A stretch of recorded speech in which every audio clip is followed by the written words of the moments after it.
نحمده ونصلي على رسوله الكريم أما بعد فأعوذ بالله من الشيطان الرجيم بسم الله الرحمن الرحيم وإن يمسسك الله بضر فلا كاشف له إلا هو وإن يمسسك بخير فهو على كل شيء قدير صدق الله مولانا العظيم وصدق رسوله النبي الكريم ونحن على ذلك لمن الشاهدين والشاكرين والحمد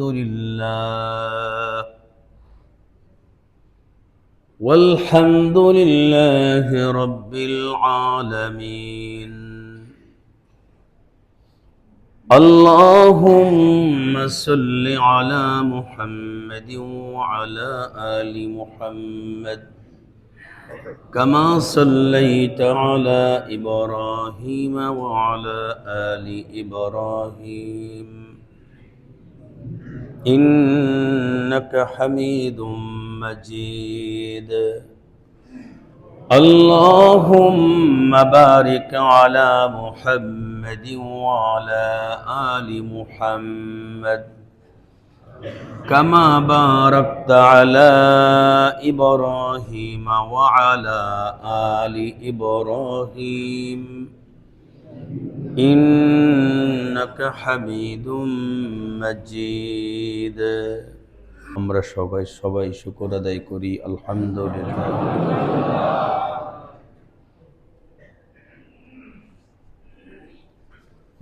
তেলাওয়াত করলাম সূরা আনআম থেকে একখান আয়াত। আল্লাহ পাক তৌফিক দিলে এর উপরে কিছু কথা বলবো, আরো আয়াত ও হাদিস এর সাথে টানা লাগতে পারে। আলোচনা হবে বাংলা নববর্ষ নিয়ে। আমরা 3টা ক্যালেন্ডারকে ফলো করি। চাকরি বাকরির ক্ষেত্রে ইংরেজি, আর ইবাদতের ক্ষেত্রে আরবি। আর এই বাংলাটা পহেলা বৈশাখ তো বাংলা দিয়ে করেন না, ওটা ইংরেজি দিয়ে করেন। 14 এপ্রিল দিয়ে না করেন, আজরা কত লাভ আছে। পহেলা বৈশাখ উদযাপন পহেলা বৈশাখ দিয়ে হয় না, এটা আবার ইংরেজি দিয়ে হয়। 14 এপ্রিল দ্বারা এটা উদযাপিত হয়। তবে এই বাংলা ক্যালেন্ডারটার পিছনে একটা প্রয়োজন ছিল, সেটা আমরা ছোটবেলা দেখেছি। সেটি ছিল ওই যে ব্যবসায়ের হাল খাতা, তারপরে কৃষকের ফসলের কোন মৌসুমে কোনটা হবে, এই জন্য আবার 6টা ঋতুও আছে, তাই না? 6টা 12 মাসে কয় ঋতু? 6 ঋতু না? অবশ্য বর্তমানে ওই ঋতু কিন্তু আগের মতো নাই, আছে গ্রীষ্ম, বর্ষা, শরৎ, হেমন্ত, শীত, বসন্ত। আমার মা ছোটবেলা বলতেন, আমরা যখন ছোট ছিলাম, মা ছোট তখন আমি জানি না, বাবনি চৈত্র মাস গাভী বিক্রি করে কাঁথা কিনছি। কোন বাবনি জানি না, আমি জানি, আল্লাহ জানি। তো চৈত্র মাসটা ছিল, আমরা ছোটবেলা দেখছি খুব গরম। আবার মাঝে মাঝে এমনও হয় চৈত্র মাসে অনেকবার ওয়াজও করছি, শীত। আর এখন যে কোন সময় কোনটা আল্লাহ ভালো জানে। বাকি একটা বিষয় সঠিক, কিয়ামত হয়ে যাবে, কিন্তু ইবাদত যে আরবি মাস দ্বারা, ক্যালেন্ডার দ্বারা, এটার কোনো পরিবর্তন হবে না। আপনারা কি মনে করেন? যেমন আরবি ক্যালেন্ডার রমজান মাসে রোজা রাখেন, এটা চলবে কতদিন? একেবারে কিয়ামত। জিলহজ মাসের 10 তারিখে কোরবানি করেন, 11 তারিখেও করার অনুমতি আছে, 12 তারিখেও অনুমতি আছে। তো এটা কিয়ামত হয়ে গেল কি অন্য মাসে যেতে পারে না। তারপরে আরো কিছু ইবাদত আছে, যেমন আশুরা, আশুরার যে রোজা, শবে বরাতের যে ইবাদত দিনে রাতে মিলে, এগুলো কি কঠিনকালেও কি পরিবর্তনের কোনো সম্ভাবনা আছে? বাকি আফসোসের বিষয় কি জানেন? আফসোসের বিষয় হলো যেই ক্যালেন্ডারটা চিরস্থায়ীভাবে আল্লাহ তাআলা রেখে দিয়েছেন দুনিয়ার হায়াত পর্যন্ত, কোনো পরিবর্তন হবে না, যেটার সাথে আমাদের ইবাদতের সম্পর্ক, এটার আগমনের সাথে কোনো খুশির কোনো জোয়ার নাই, আছে বলেন? অথচ দেখেন ডিসেম্বর মাস শেষ হয়েছে, আজকে রাত্র 12টা বাজে নববর্ষ হবে, জানুয়ারি মাস শুরু হবে, একেবারে সবাই এটার অপেক্ষা যে কিভাবে করে। আবার দেখেন পহেলা বৈশাখ এই কটা দিন পরেই তো শুরু আসতেছে, তো 4 দিন না 3 দিন পরেই পহেলা বৈশাখ আসতেছে, মঙ্গলবারে না? দেখছেন এবার যে কি হয়, একদিকে বারে মঙ্গল, আরেকদিকে মঙ্গলের শোভাযাত্রা। ঠিক এই দিকটা তাকায়া মঙ্গলবারে কেন পহেলা বৈশাখ, এটার জন্য কোরআন একটা আয়াত আমি টোকায় বাইর করছি, ওইটা নগরে শুনেছি।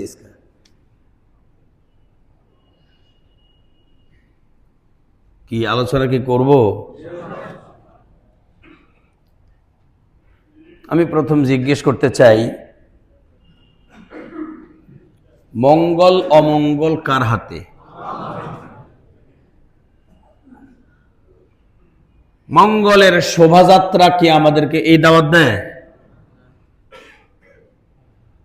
মঙ্গলের শোভাযাত্রা তো আমাদেরকে এই দাওয়াত দেয় না। বিশ্বকবি রবীন্দ্রনাথ ঠাকুর তিনি তাঁর জীবনে যত লিখনী লিখেছেন সব 2 ভাগে বিভক্ত, প্রেম প্রার্থনা, প্রেম প্রার্থনা, প্রেম প্রার্থনা। এই ছাড়া তার কোনো কবিতা খুঁজে পাবেন না।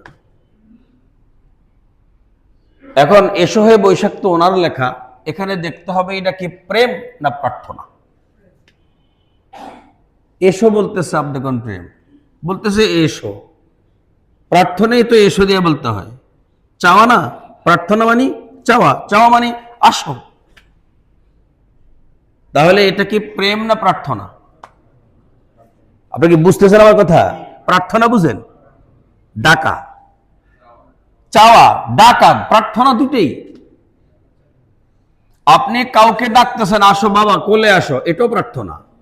বাকি বড়েরা বললে একরকম, ছোটরা বললে আরেক রকম। যদি কখনো কোনো বড়ে বলে আসো তখন অর্ডার হয়, যখন ছোটরা বলে আসুন তখন প্রার্থনা হয়, কিন্তু দুইটা একই জিনিস। আমি কি বুঝাইতে পারলাম? তাহলে এখন আপনি আসেন, প্রার্থনা বৈশাখের যে বলছি এসো হে বৈশাখ, এখন যদি বৈশাখ যে ডাকছে তার থেকে ছোট হয় তাহলে কি হবে? ডাক, অর্ডার। আর যদি বৈশাখ তার থেকে বড় হয় তাহলে হবে প্রার্থনা। বুঝতে পারলাম না? বড়ে যদি কওলুল কাইল লিগাইরিহি আলা সাবিলিল ইস্তি'লা ইফআল, কওলুল কাইল লিগাইরিহি আলা সাবিলিল ইস্তি'লা ইফআল, যখন কোন বড়ে কোন ছোটকে কোন কাজের অর্ডার করে তখন সে বলে করো, আর যখন কোন ছোটে কোন বড় থেকে কোন কাজ করানোর অনুরোধ করে তখন বলে একটু করে দেন না। কতক্ষণ? আমি যদি আমার বাবারে বলি খা, বলতে পারবো? কিন্তু আমার বাবা তোমাকে খা নলে দিব তোরে কষানি পিঠা, এটা অর্ডার। ঠিক একই শব্দ বড়ে বললে একরকম, ছোটে বললে আর এক রকম। আমি জিজ্ঞেস করতে চাই, রবি ঠাকুর যে এসো হে বৈশাখ বললেন, তিনি কি বৈশাখকে তার থেকে ছোট হিসেবে ডাকলেন না বড় হিসেবে ডাকলেন? যদি বড় হিসেবে ডাকেন তাহলে প্রার্থনা। আর রবি ঠাকুরের সারা জীবনের সব লেখা দুই ভাগে বিভক্ত, হয় প্রেম না হয় প্রার্থনা। আশা রাখি পরিষ্কার বুঝতে পারলেন। এবার আমরা এই প্রার্থনাটার অনুমতি আছে কিনা কোরআনে কারিমে এর জন্য এসো হে বৈশাখ এইভাবে ডাক দিয়ে তার পরের কথাগুলো বলা, মঙ্গলের শোভাযাত্রা আবিষ্কার করা। আমাদের ছেলেরা আমরা নিজেরা সেই জায়গাতে শুক্রবারের জুমার কথা বুঝে না আসা, হুজুরদের কথা কানে আঙ্গুল দিয়ে দিলের বিবেকে বন্ধ রাখা, এগুলোর ব্যাপারে আজকে আলোচনা হবে।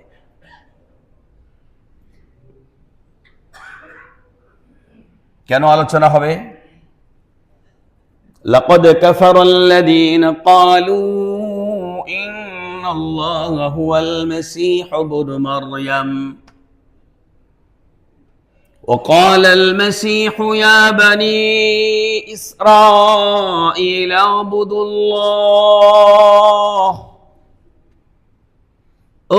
الله ربي وربكم إنه من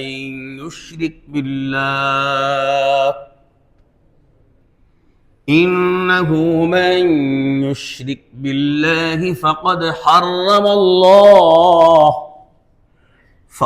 حرم الله عليه الجنة ومأواه النار وما للظالمين من أنصار।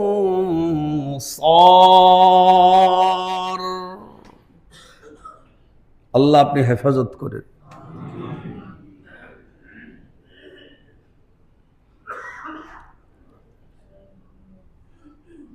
এসো হে বৈশাখ, এসো এসো। আমি বলছিলাম এই ডাকটা যদি আমি ছোট হইয়া বৈশাখকে বড় বানাইয়া ডাক দেই তাহলে প্রার্থনা। আর এই প্রার্থনা আল্লাহ ছাড়া আর অন্য কাহারো কাছে করার অনুমতি আছে কিনা? যদি করা হয় তাহলে সেটা কি হবে? সেটাকে পরিষ্কার ভাষায় শিরক হবে। আল্লাহ বলেন যদি কেউ এরকম শিরক করে, আমি আল্লাহ আমার দায়িত্বে সেই বান্দার উপরে জান্নাত হারাম করে জাহান্নামকে ফরজ করে দিই।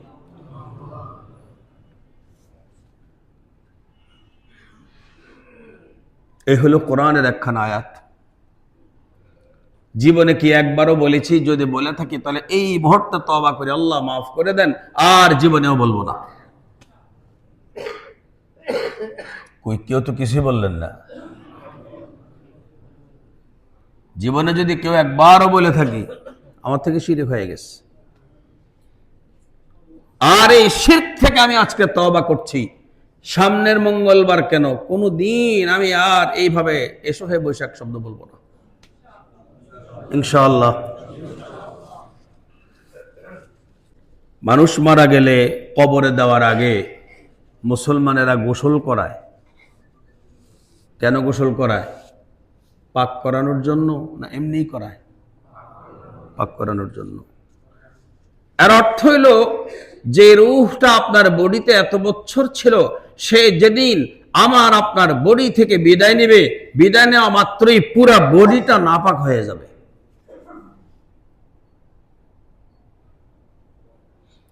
এখন আপনি বলুন তো দেখি, এই নাপাকি বডিকে পাক করানোর উপায়টা কি ইসলাম ধর্মে?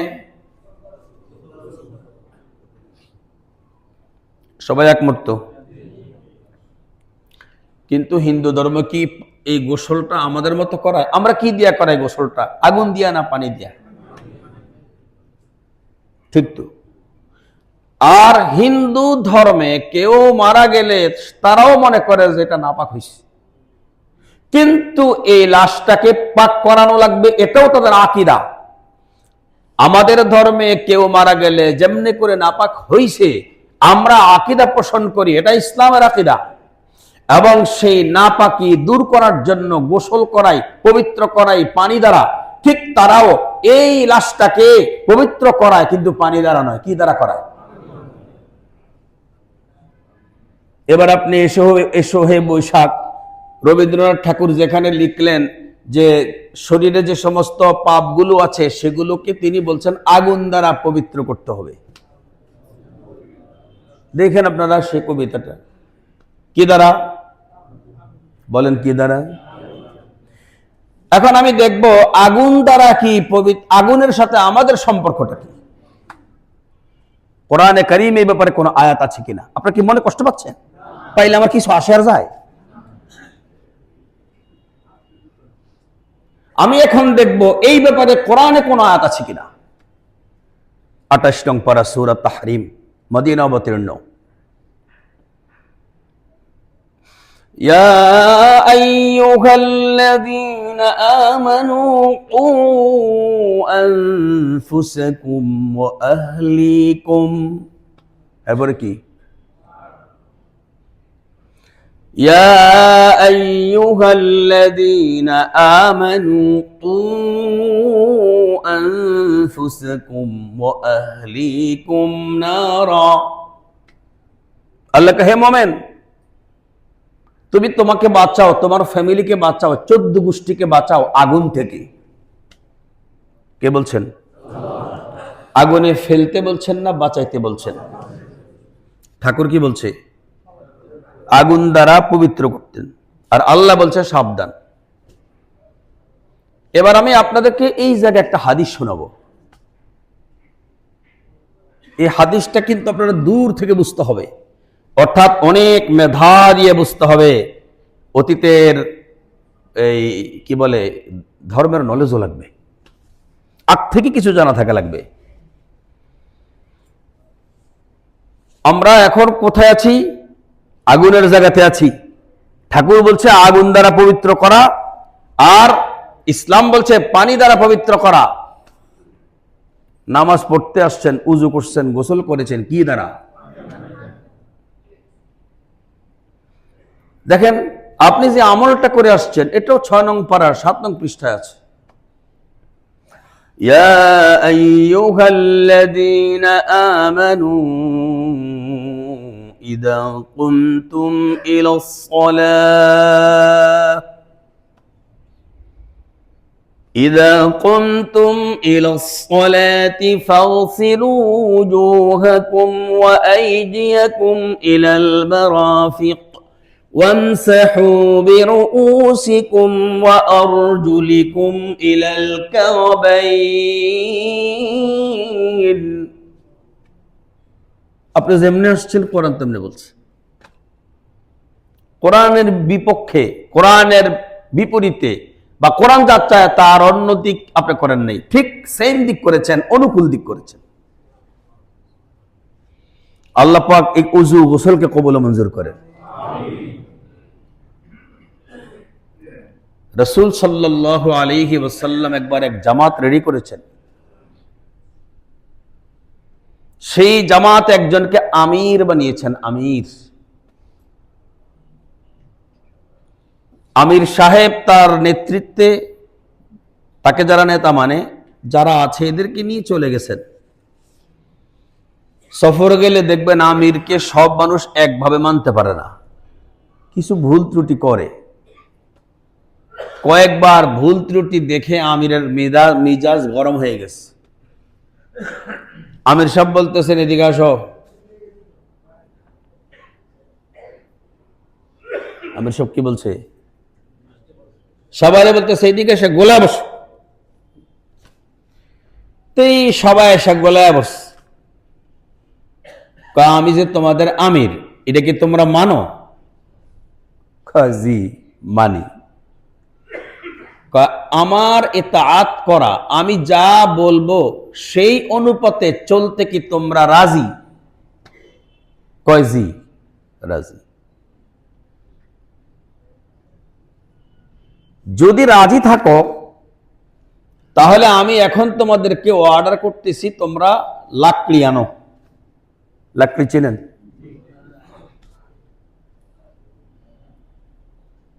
তো লাকড়ি আনছে, আনার পরে বলতেছে লাকড়িতে আগুন দাও। তো আগুন দিছে।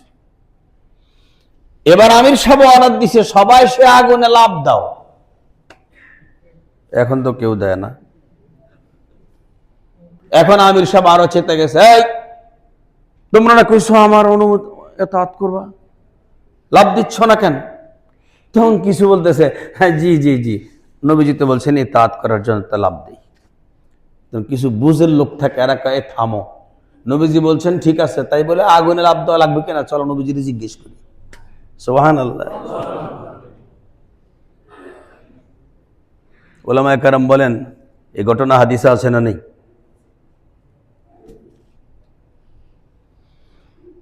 যখন অর্ডার করলেন লাভ দেওয়ার জন্য, সবাই লাভ দিবে, তার এটা ইচ্ছা, কেউ লাভ দিচ্ছে না।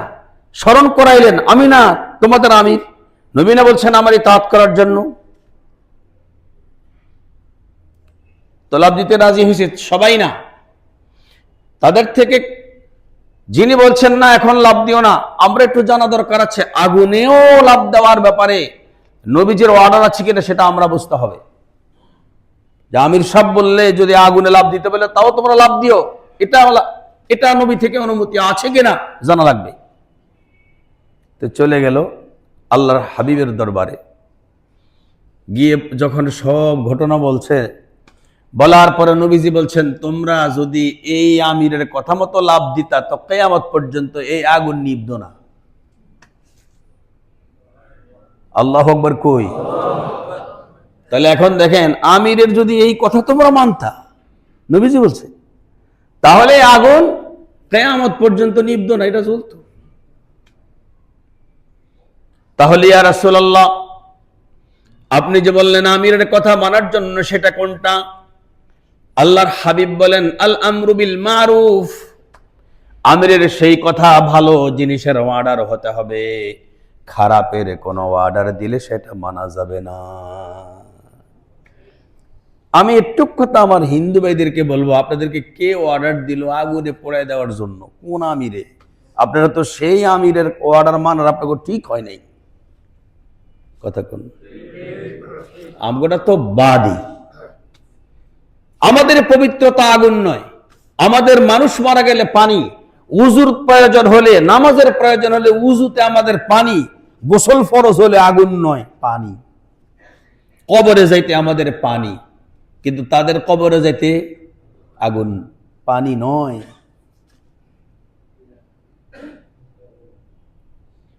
কোরআন বলছে তোমরা আগুন থেকে বাঁচো, আল্লাহর কোরআন বলছে, সূরা তাহরিম বলছে আগুন থেকে বাঁচো, উ আনফুসাকুম ওয়া আহলিকুম নারা।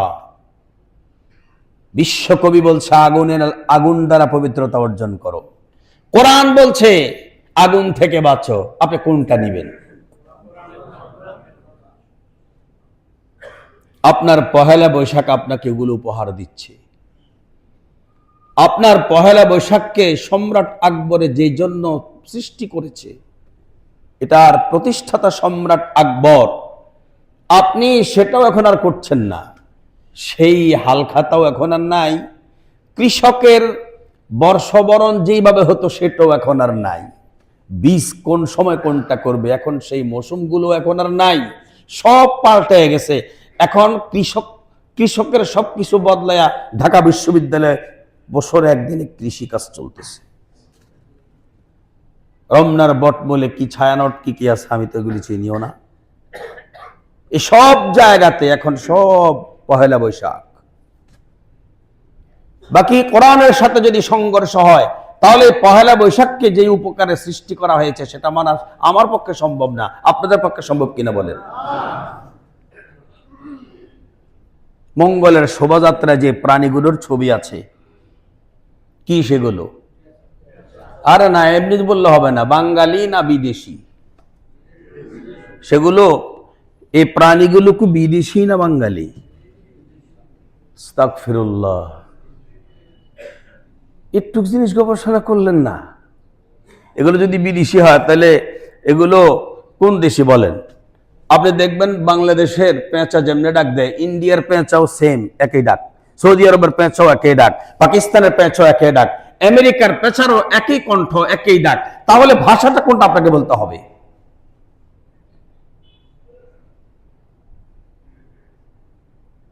তো পেঁচা কোন দেশি? পেঁচারে কোন দেশের দিকে আখ্যা দেওয়া যাবে? সাধারণত দেশের ভাগ করা হয় ভাষার দিক তাকায়া। ভাষা, সামাজিকতা, আঞ্চলিকতা, এই সব কিছুর দিকে তাকায়া এক একজনকে এক এক দেশে ভাগ করা হয়। আমি আপনাকে জিজ্ঞেস করি, কোন কাকের ইন্ডিয়া যাইতে কি ভিসা পাসপোর্ট লাগে? লাগে না কেন? কারণ তার জন্য কোনো দেশ বিদেশ নেই। আছে? এবং তাদের সবার ভাষা এক। যেই ময়ূর আমাদের দেশে যে আওয়াজ করে, বিদেশের ময়ূর একই আওয়াজ করে। শুধুই মাত্র এক এক দেশের আবহাওয়ার কারণে আল্লাহ তাআলা এক এক প্রাণীকে কিছুটা ব্যতিক্রম ভিন্ন করে করেন। যেমন বাংলাদেশি মুরগি, বিদেশের মুরগি, এরা সব এক এক দেশের পরিবেশের আবহাওয়ার কারণে এক এক রকম হয়, কিন্তু সবার ভাষা এক। ভাষার দ্বারাই পার্থক্য করতে হবে।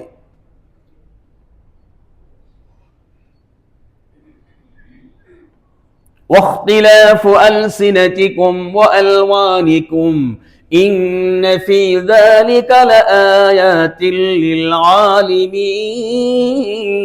للعالمين। আমার আর আপনার সব কিছু এক, কিন্তু আমার আপনার মতানক্যটা, ইখতিলাফ হলো, ভিন্নতা হচ্ছে আমার আপনার গায়ের রং আর আপনার মুখের ভাষা। এছাড়া প্রত্যেকের ঈমান আমাদের এক কিনা? বিদেশি ঈমান আর বাংলাদেশি ঈমান কি এক না ভিন্ন? আকীদা, নামাজ, রোজা, হজ, যাকাত, কোরবানি, যত ইবাদত আছে সেই জায়গায় সব এক। এবার আসুন আমরা আলোচনা করব, ঠাকুর যে বললেন আগুন দ্বারা পাক করার জন্য, এই ব্যাপারে আল্লাহ তাআলার মতামতটা কোরআনের কোন জায়গা আছে কিনা। আমরা যদি এর মতামত খুঁজতে যাই তাহলে আমরা, এটা আগুনেরটা থাক, যেহেতু একটা কিছু বলছি সময় তো কম, এবার একটু সূর্য, সকালবেলার যে সূর্যকে বরণ করার জন্য বহু মানুষ ফজর নামাজ বাদ দিয়েও সূর্যের অপেক্ষা থাকে সেদিন, তাকে কিনা বলেন? কি নেই সূর্যের? সকালের সূর্যের তাপ তার জন্য মঙ্গল। হযরত সুলাইমান আলাইহিস সালাম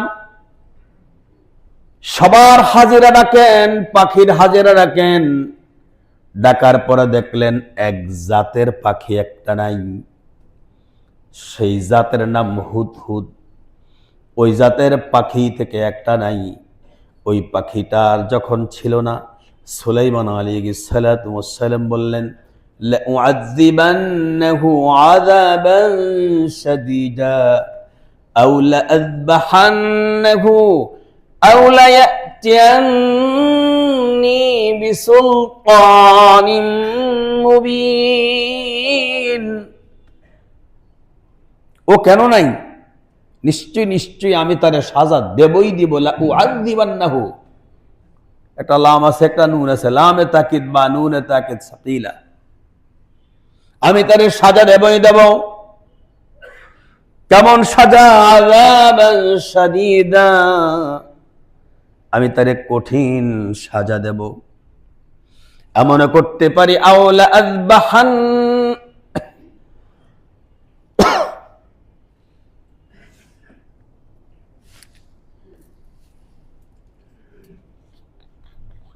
বিসমিল্লাহ,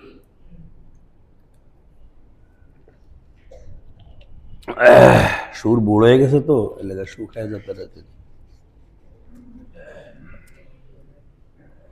আওলা আযবাহান্না আওলা আযবাহান্নাহু আওলা ইয়াতিয়ান্নি, আমি তারে কঠিন সাজা দেবে, এমন হতে পারে তারে জবাই করে দেব। নিশ্চয়ই আমি তারে জবাই করে দেব। সে কেন এখন আমার হাজিরা নাই?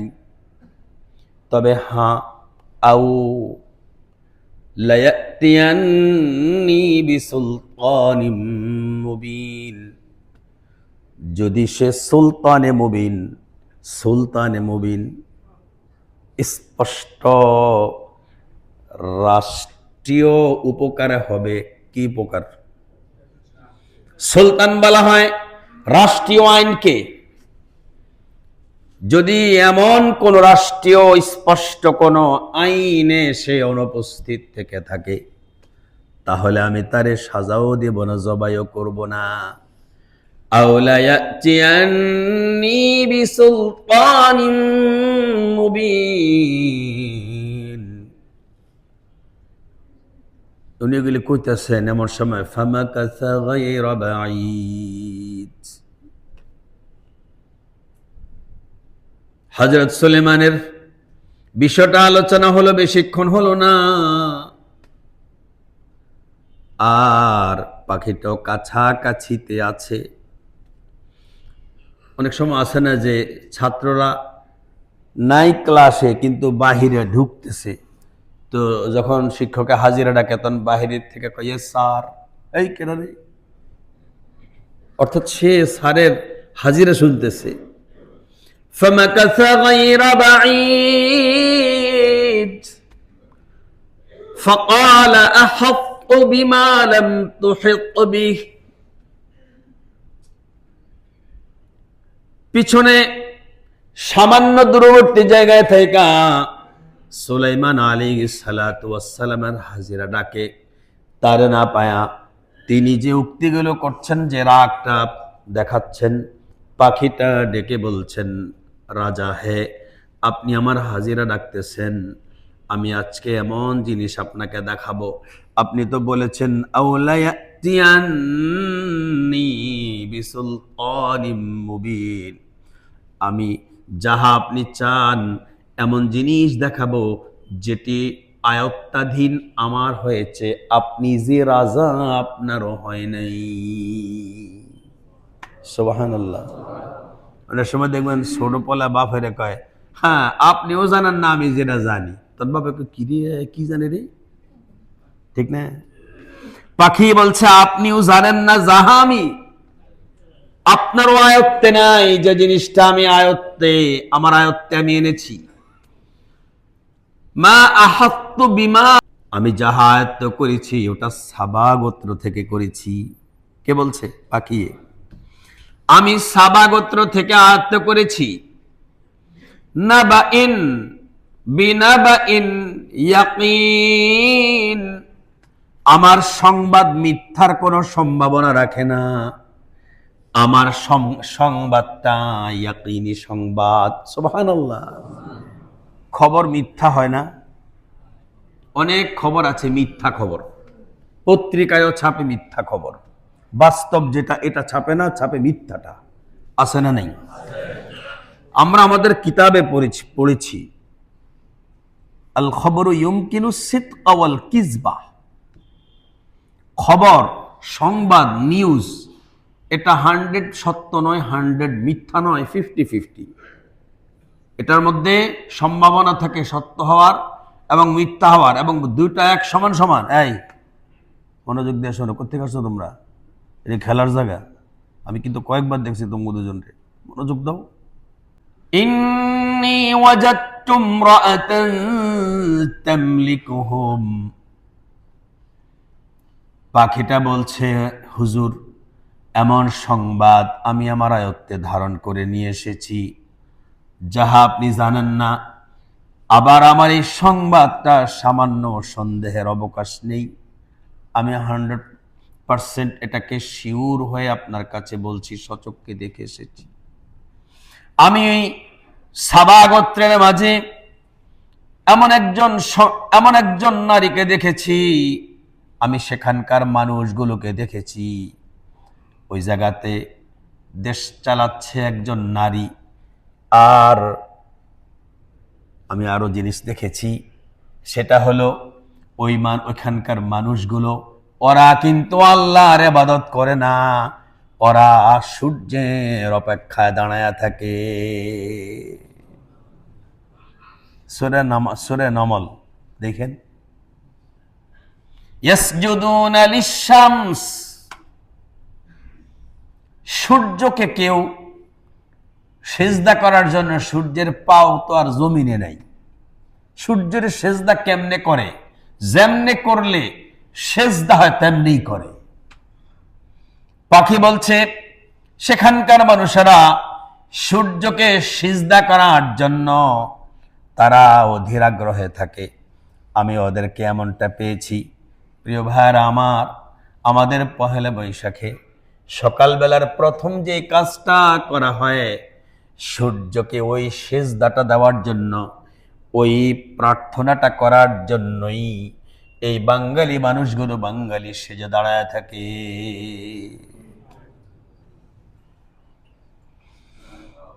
আপনি তো বলবেন যে ও তখন সূর্য সেজদা করছে, এমন কি সেজদা করে?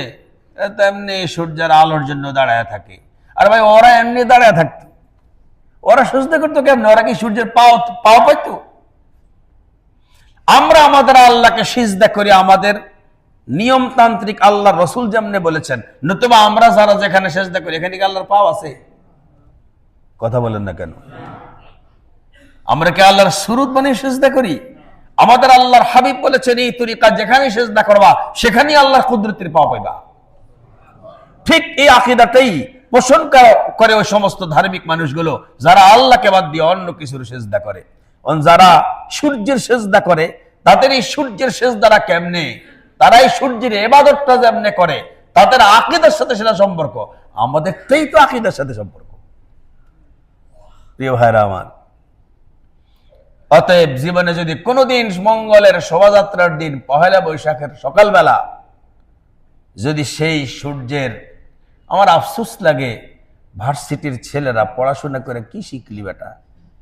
একটু জিনিস তোর মাথায় আসলো না যে সকালবেলার এই সূর্য, এটাকে তুই আলো নিলে পরে তোর কি হবে, কি মঙ্গলটা তোর হবে? তোর মঙ্গল তো আল্লাহর কাছে। আল্লাহ কোরআনে পরপর দুই জায়গায় স্পষ্ট বলেছেন, আল্লাহ বলছেন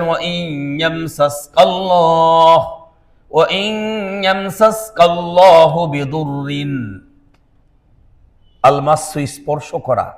আল্লাহ যখন কোন মানুষের অকল্যাণকে নিজের নেতৃত্বে স্পর্শ করান, সেখানে পৃথিবীর কোন শক্তি নেই ফালা কাশি ফালা সেটাকে উন্মুক্ত করবে, সেই কষ্ট থেকে কোন মানুষকে সরাবে কারো ক্ষমতা নাই, কোন সৃষ্টির ক্ষমতা নাই। ইল্লাহু, একমাত্র সে আল্লাহরই ক্ষমতা। কথা বলে ঠিক না ভাই? ঠিক। وَإِن يَمْسَسْكَ بِخَيْرٍ فَهُوَ عَلَى كُلِّ شَيْءٍ قَدِيرٌ। আল্লাহ যখন কারো মঙ্গল দেওয়ার জন্য সিদ্ধান্ত নেন, আল্লাহ যখন কারো মঙ্গল দেওয়ার জন্য সিদ্ধান্ত নেন, وَإِن يَمْسَسْكَ بِخَيْرٍ, সরাসরি তুমি কই আল্লাহ বলছেন তোমাকে যদি আল্লাহ মঙ্গল দেওয়ার সিদ্ধান্ত নেন, فَهُوَ عَلَى كُلِّ شَيْءٍ قَدِيرٌ, এই জায়গায় তোমার মঙ্গলের কুদরত মানি সর্বশক্তি একমাত্র আল্লাহর কাছে, আর কারো কাছে না। কাদের কাদির শব্দের মধ্যে এই পার্থক্য। একজনে মাঝে মাঝে শক্তি পায়, আবার শক্তি শেষ হয়ে যায়। মাঠে খেলতে নামলে খেলোয়াড়ে নামার আগে যে শক্তিটা লইয়া নামে, খেলা শেষ হওয়ার পরে কি ওই শক্তিটা লইয়া ফেরত আসে?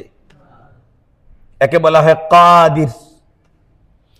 আর যে নামার সময় শক্তি যেমন ছিল, কাজের শেষের পরে এক সুতা পরিমাণ শক্তি যার কমে নাই, সে হলো কাদির। আর সেটা আল্লাহ ছাড়া কেউ হতে পারে না।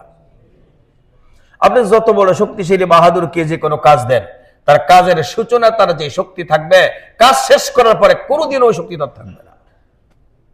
বাস্তব তো নাকি? ওই যে ক্রিকেটের খেলা বল লয়ে আর ব্যাট লয়ে যে খাড়াইতে হয়, আমার এইটাতে একটু কষ্ট কম, সবাই খাড়েই থাকে। আমরা ছোটবেলা যে খেলাগুলো খেলতাম, এই যে ফুটবল, আধা ঘন্টা খেলার পরে দেখতাম দম বন্ধ হয়ে যেতেছে, তো আর ভালো লাগে না। গোল্লা শুট, দৌড়াতে দৌড়াতে দৌড়াতে দৌড়াতে শেষ। হ্যাঁ, হাড়ি ভাঙ্গা না, দাঁড়িয়ে খেলা, এই যে খেলাগুলো, হাইডুডু খেলতে গিয়ে আজ লুঙ্গি সিরা ফেলালে পেতাম না, আমাকে যাও নিলাম, কত যে কষ্ট, তাই না। কিন্তু যে ক্রিকেট খেলা, এটা লইয়া বলের লেগে খাড়ায় থাকে, কোনো শরীরে ব্যায়াম হয় না, অতিরিক্ত সময় লস হয়, ঠিক না? হয়তো এটাতে কষ্ট নাই। আর এই ছাড়া যত খেলা আছে সব খেলাই কষ্টের খেলা। এই কষ্টের খেলার খেলোয়াড়রা নামার আগে যে শক্তি নিয়ে নামে, খেলার পরে কি ওই শক্তি নিয়ে ফেরত আসতে পারে? এজন্য আমরা হইলাম কাদের, আর আমার আল্লাহ হলেন কদির, যার শক্তি কখনোই একটা সেকেন্ডের জন্য পরিবর্তন হয় না। এজন্য যখন লঞ্চ ডুবে যায়, সেই সময় উদ্ধার করার জন্য যিনি ক্ষমতা রাখেন তিনি কাদের নন, তিনি হলেন কদির, ঠিক না? ডুবুরিরা খুঁজতে যায়, ওরা কাদের, আমি পারি না, আমার কুদরতে নাই, আমি কাদিরও নই কাদেরও নই। ডুবুরিরা খুঁজতে নামে, ওরা হলো কাদের, খুঁজতে খুঁজতে পায় না, এটা হলো কাদের গুণ। আর আমার আল্লাহ ইচ্ছা করলে নিচে না নাই মাও, আল্লাহ ওটারে ওই জায়গায় শান্তি দিতে পারেন। এই জন্য আল্লাহ হলেন কদির। কাদের আর কাদিরের মধ্যে পার্থক্য। وَإِن يَمْسَسْكَ اللَّهُ بِضُرٍّ فَلَا كَاشِفَ لَهُ إِلَّا هُوَ وَإِن يَمْسَسْكَ بِخَيْرٍ فَهُوَ عَلَى كُلِّ شَيْءٍ قَدِيرٌ। তাহলে এখন আসুন, আপনারা তো বলবেন যে প্রাণীগুলো নিয়ে যে মিছিলটা হয় হুজুর, এটাতে সমস্যাটা কি? আমি জানি না, আসলে সব কি আর আমি জানি? মানুষে বলে এই হিন্দু ধর্মে নাকি দেবতারা, তাদের বাহন আছে, দেবতারা নিজে নিজে চলতে পারে না। আমার আল্লাহ কি বাহন লাগে? আমার আল্লাহ এমনি সব জায়গায় আছে না নাই? মুসলমানের মধ্যে কিছু বিভ্রান্তি আছে। একজন আমার কয় হুজুর আল্লাহ সবখানে নাই, আমার বলতেছে। তা আমি বলছি থাকলে আপনার সমস্যাটা? কয় সমস্যা না, আমরা বাথরুমে যাই, সেখানেও আল্লাহ থাকবে, এটা কেমনে হয়? খেয়াল করেন কথাটা। আমরা বাথরুমে যাই না, তো ওনার আকীদা হলো বাথরুমে আল্লাহকে, ওই জায়গায় আল্লাহ যেতে পারেন না, কারণ পায়খানা গন্ধ, পেশাবখানা, আল্লাহ যেতে পারে না। তাহলে তো আমার মনে হয় সেখানে যদি আল্লাহ যেতে না পারেন, ওই জায়গায় যত অন্যায় হয়েছে ওগুলো মনে হয় আল্লাহ জানে না। না, ওনার কথা মতো আমি বলছি, উনি যে কথাটা বলেন যে আল্লাহ সব জায়গায় নাই, এটার উপমায় কি আর টানে? বাথরুম টানে। যে আপনি কি বিশ্বাস করেন যে আল্লাহ বাথরুমেও আছে?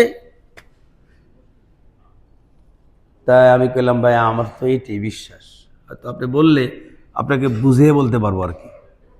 কেন আপনার বিশ্বাস ঠিক না? আমি বললাম আচ্ছা ঠিক আছে, তাহলে আপনি যা গুনাহ করেন বাথরুমে গিয়ে, ওটাকে আল্লাহ দেখে? এখন তো বেচারার কোনো জবাব নেই। তা আল্লাহ যদি সর্বত্র বিরাজমান না হন, তাহলে বাথরুমে গিয়ে যদি কোনো মানুষ গুনাহ করে, সে কি গুনাহগার? সে তো গুনাহগার না। তার আকীদা মতো।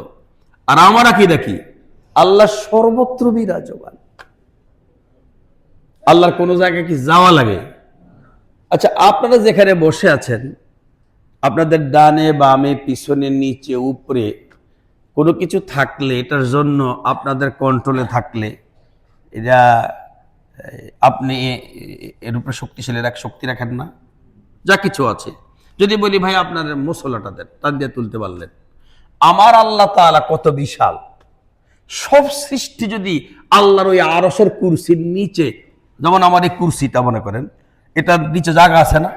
তো আল্লাহর কুরসিটার নিচটা এত বড় যে আমাদের সব কিছু তার নিচে ছোট হইয়া থাকে। কথা মনে করেন, এটা যদি হয় তাহলে আমি আমার আল্লাহ থেকে বাহিরে কোথায়? আমি আমার আল্লাহর থেকে বাহিরে কোথায়? এখন আসুন, এটা হলো আমাদের ধর্ম। আমাদের ধর্মে আমাদের আকীদা, আমাদের আল্লাহ সর্বত্র বিরাজমান, আল্লাহর কোনো জায়গায় যাওয়া আশা করা লাগে না। আর যদি আল্লাহ সর্বত্র বিরাজমান না হন তাহলে আল্লাহর যাওয়া আশা করা লাগবে। যদি যাওয়া আশা করা লাগে তাহলে আল্লাহ তাআলার যদি আবার বাহনও লাগে, আমাকে আল্লাহর বাহন লাগে, যাওয়া আশা করা লাগে। তাহলে দেখেন এখানে দুটো জিনিস, একটা হলো আমাদের আল্লাহর যাওয়া আসা আছে কিনা, আমাদের আল্লাহর কি যাওয়া আসা আছে না এমনি সর্বত্র বিরাজমান। আহাতা কুল্লি শাইইন ইলমা, আল্লাহর ইলমে যত কিছু আছে সবকিছু পরিধিমুক্ত। আর ওই ধর্মের ওই খোদাদের নাকি সর্বত্র বিরাজমান তো প্রশ্নই আসে না। আবার কোন জায়গায় তো যাওয়া লাগে, তার নিজের যেতে পারে না, বাহন লাগে। একজনের বাহনের নাম হলো পেঁচা, আরেকজনের বাহনের নাম হলো ধরেন ওই যে ময়ূর, আরেকজনের বাহনের নাম হলো ধরেন বাঘ, এরকম বাহন আছে। এই সব বাহন দিয়ে তারা যায়। এখন এই বাহন দিয়ে তারা যদি যায় তো সেটা ওই পেঁচাগুলো আমিও কিনে আনলাম, ওই বাঘের প্রতিকৃতিটা আমিও কিনলাম, ঘোড়ার প্রতিকৃতি আমিও কিনলাম, হাতির প্রতিকৃতি আমিও কিনলাম। এবার আমার জন্য আমার আল্লাহর সিদ্ধান্তটা কি?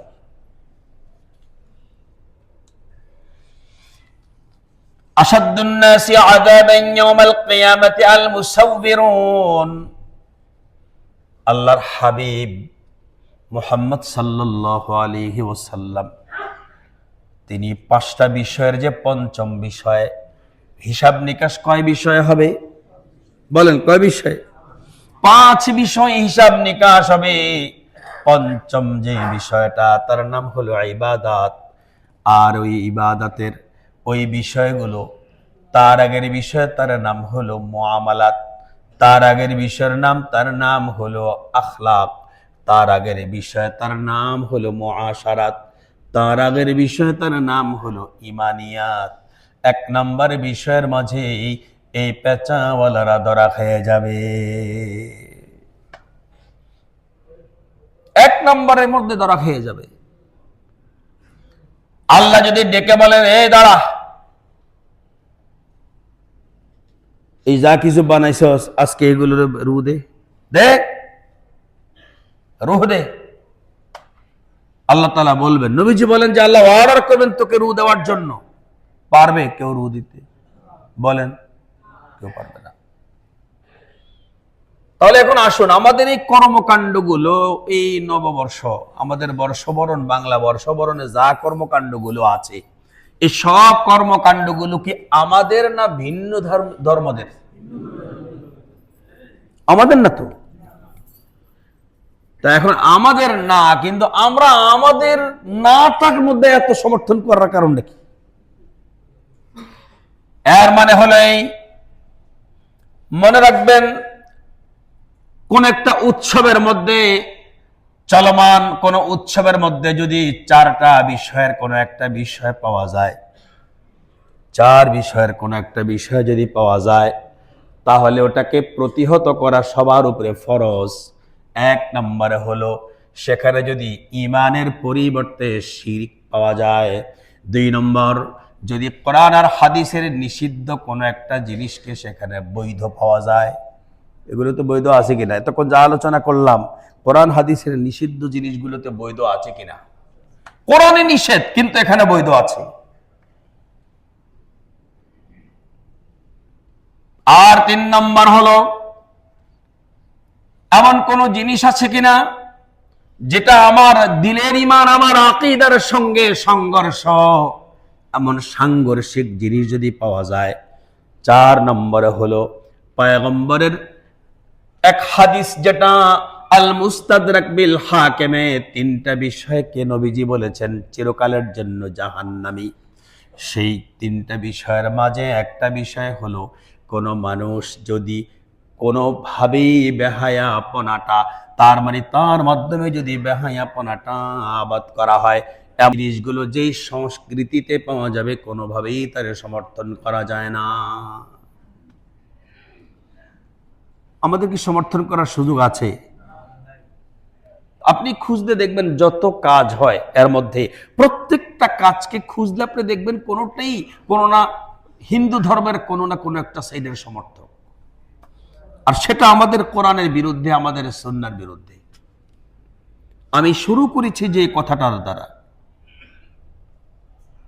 এ পর্যন্ত আমার এই শুরুতে যে কথাগুলো আপনি জানলেন, এর মাঝে আপনি আমাকে একটা বিষয় দেখান যে একটা বিষয়কে কেন্দ্র করে আমি পহেলা বৈশাখের এই বর্ষবরণে যেতে পারি, একটা দেখান।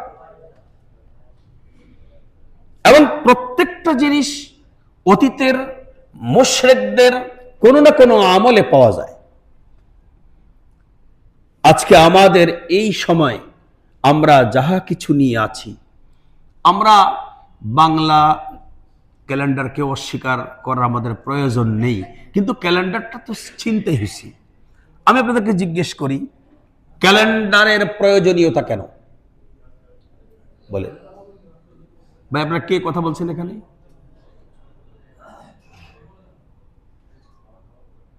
কি কোনো প্রয়োজনীয় কথা বলছেন? আমাদের বারান্দাতে আমরা সবচেয়ে ভালো হবে যখন আমাদের এই কাতারটা পর্যন্ত হয়ে যাবে, সামনে একটা গেট আছে লাগাই দিলে, তাহলে আর কোনো ঝামেলা থাকে না। যারা আসবে তারা দক্ষিণের দরজা দিয়ে আসবে, এই দিকের পথ বন্ধ করে দিলে সুন্দর হয়। আর অনুরোধ থাকবে, আপনারা যারা এখানে বসে আছেন, পিছনে যদি জায়গা থাকে তাহলে রাস্তা আগে বন্ধ করবেন না।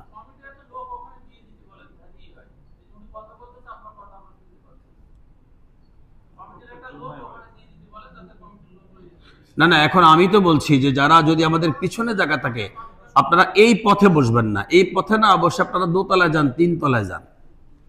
আগেই রাস্তায় বসে গেলে মানুষ মনে করে আর উপরেও জায়গা নেই, তো সামনে গিয়ে দাঁড়ায় থাকে। যাই হোক, আজকের জন্য আমাদের এই আলোচনার উপর ইনশাল্লাহ আমরা আমাদের পহেলা বৈশাখ আমাদের কোনো উদযাপনের কোনো সুযোগ রাখে নাই, না রেখেছে রবীন্দ্রনাথ ঠাকুর, না রেখেছে বাংলার বাঙালি, রাখে নাই। আমাদের এটাকে যখন এই ক্যালেন্ডারটার সূচনা হয়েছিল, সম্রাট আকবরের মতো মানুষে যদিও সূচনা করেছে, কিন্তু সেটাকে কোনো ওলামায়ে কেরাম তখন নিষেধ করেন নাই। কেন? সেই সংস্কৃতিতে এগুলো ছিল না। এগুলো যেভাবে আয়সা প্রবেশ করেছে, এখন আমাদের এটা করার কোনো সুযোগ আর নাই। আর আমি আপনাকে বলেছি, ক্যালেন্ডারের সূচনা হয়, ক্যালেন্ডার বানানোই হয় শুধুই মাত্র একমাত্র ইবাদতের দিকে তাকায়া, শুধুমাত্র ইবাদতের দিকে তাকায়া। অতএব কারণে আমাদের 3 ক্যালেন্ডারের মাঝে আমরা ইংরেজি আর বাংলার অপেক্ষা থাকি, কিন্তু আরবির কোনো অপেক্ষায় আমরা থাকি না।